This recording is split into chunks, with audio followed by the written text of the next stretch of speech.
Hello, Saskia, devotional goddess here. I've had an important insight, and I don't think I'm alone. I think it's part of the human condition, so I always think it's worth sharing. Maybe my insight will help make a light bulb connection, a recognition for yourself maybe. Last Friday we had a full moon. No, a new moon. It was a new moon eclipse. No, it was a full moon eclipse. A full moon lunar eclipse. And Saturday was really tough. I had a beautiful yoga class which was gifted to me, which was amazing. And then I came home and I just sat outside on my front lawn. I left the phone inside and I just allowed myself to sit in the muck, sit in the discomfort, do nothing, look up at the sky, have a bit of a cry, do some writing, and just be fully present to the discomfort.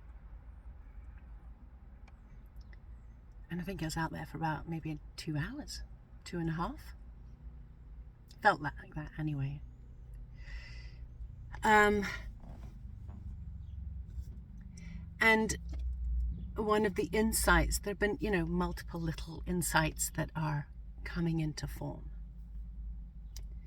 And one was the acknowledgement whenever I meet with the gentleman who gives me the Chinese herbs that I've been taking post chemo and surgery, radiation, because chemotherapy puts you in menopause, which, it's convenient in some ways. I'm of the age, so it did wrap it up tidily in a nice little bow.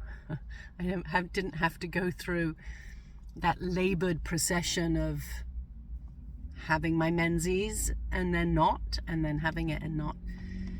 But of course it is, my body's received trauma in a different way due to the breast cancer journey.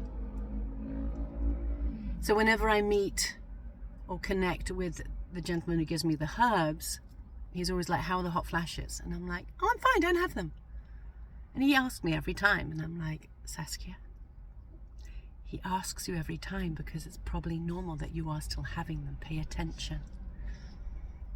And I stopped and I started to pay more attention this last month or so. And I'm like, yeah, no, you are. You're still getting hot flashes. You just didn't want to acknowledge it. It's all right. And just holding the space for myself. Yesterday, one of my mentors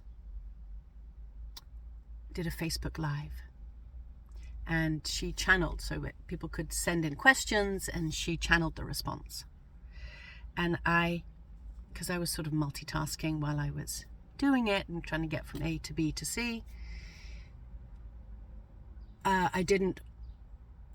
was some steps. There was additional step once you put your question in to acknowledge the respectful space and just, some acknowledgements of protocol of Facebook Live. And I kept missing it because I wasn't fully present to stop and read. And I was like, she's not seeing my questions or my question. So I put it in again. And then finally I realized, I was like, Saskia, the things that you're ignoring because you're multitasking is stopping your question from being seen. So you need to stop. Respond, acknowledge, yes, I honor this space, and then your question will present itself. So by the time that happened, she closed the session because she dedicated an hour and she gave an hour of her time as a gift to her followers. And I missed that window. And I realized I wanted to cry afterwards. And I sat with it. I'm like, okay, why? What is this emotion? Why was it so important for her to read my comment, my request, and to have it be answered. And I sat with it, and this morning the answer came. Because she was holding such a loving space, and her responses were so compassionate and so caring. And it was like, oh, you're not holding that space for yourself, my love.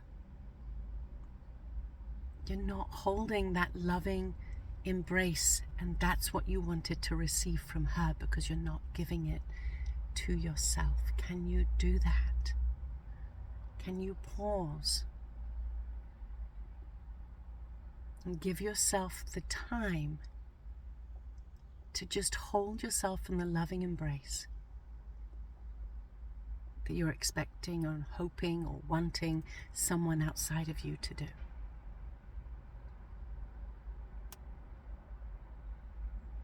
And you can ask someone. I can ask someone else to hold that space, and I have an amazing friend who I can call up, a couple that I can call up in a moment, and I will get that loving embrace, and I will get that holding space.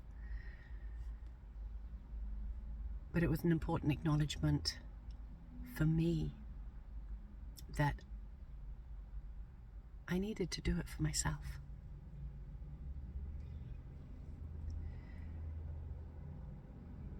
And the other insight I just got, I was sitting in the DMV needing to change something for my driver's license. And I didn't get to do my stretches this morning, so I'm just sitting in the DMV office doing my chair yoga. It was wonderful. But I also acknowledged, it was important for me to acknowledge the menopause symptoms, because there are other changes that happen in menopause, not just hot flashes. And I fully needed to acknowledge, and that's what just dropped, and I just allowed myself to emote, to have a little cry about it, that my body aches. It's not the same body pre-menopause, pre-cancer treatment. I have aches and pains that I didn't have before. And I don't know if this is the new norm. I'm going to do my utmost to whatever's in my power to ensure that it's not. And I've been doing cleanses and eating foods to support detox of the chemicals that were life-saving in many ways. And even that brings up emotion. I didn't want to admit that pharmaceuticals saved my life. And still, I'm having a hard time with that. And it's helping me to see, and that was one of the conversations this weekend, that I still have resistance with admitting that pharmaceuticals have a place in this world. And there's some peace that I need to make with that, because they do have a place in this world.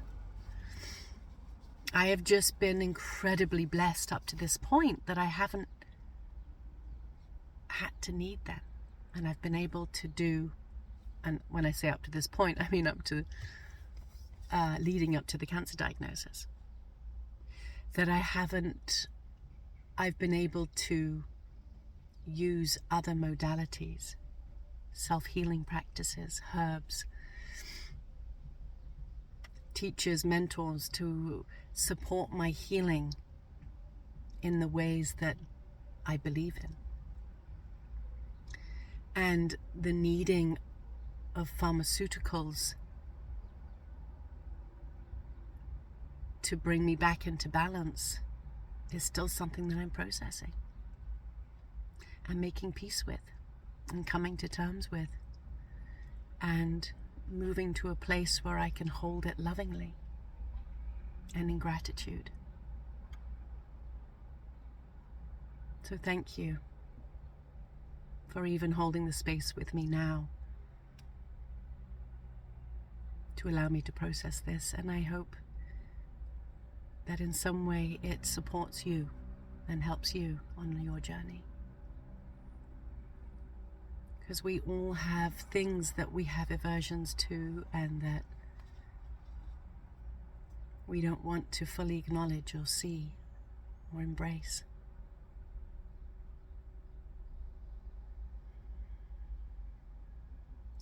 But give yourself the gift of quiet, to allow yourself to sit in the muck, because there's so many options and possibilities for us to avoid sitting in the muck. But we need to, in order to allow it to come to the surface and move on out, because that's where the healing lies. And I promise you, it gets easier. It does get easier. You just witnessed me move through the emotion and come out the other end. But